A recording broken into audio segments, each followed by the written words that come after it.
Mount Moriyoshi is located in the northern part of Akita Prefecture. これはもろびと呼ばれる植物です。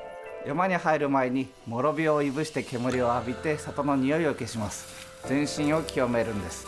マタギのしきたりです。 Matagi, a group of people who make their livelihood from hunting and coexist with the mountain. The Ani area, located at the foot of Mount Moriyoshi, is known as the birthplace of Matagi culture. With deep respect for the mountain, Matagi practice sacred hunting rituals and ceremonies, which set them apart from conventional hunters. 動物たちは山からの授かり物です。命をいただき、魂は山に返します。 Hideyuki Yoriyama is a Matagi.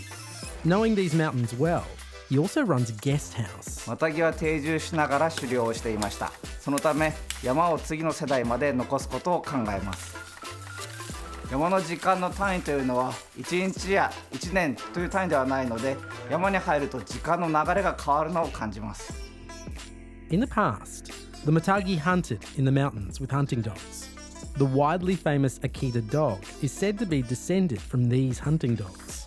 Matagi are living in harmony with the mountains. Why not experience a true richness that exists nowhere else but here?